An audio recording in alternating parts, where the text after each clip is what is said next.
kawan-kawan, nama saya Ittizah Samka.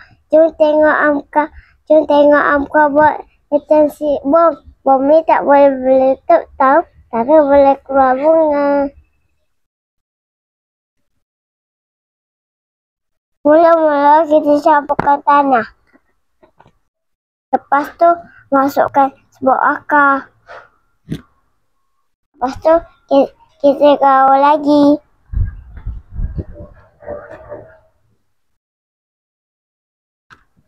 Lepas tu kita masukkan tanah basuh.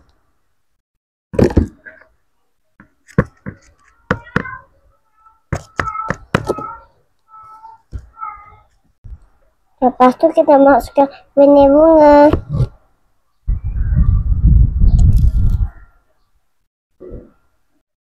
Lepas tu kita masukkan tanah ke dalam kertas.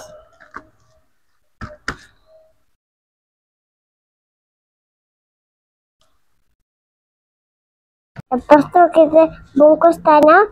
Lepas tu kita ikatkan tali.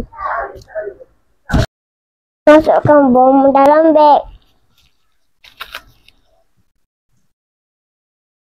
Dahsyat deteksi bom Amka.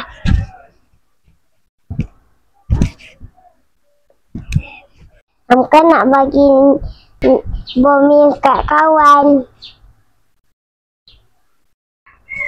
Sekarang jom tanah bom ni kat beg dan keluarkan bom.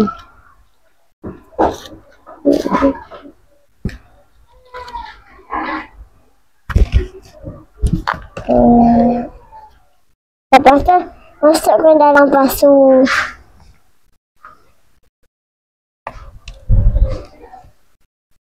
Tutup bom kita dan tanah.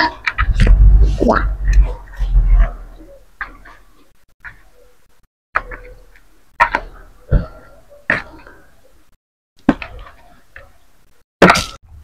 Dah siap.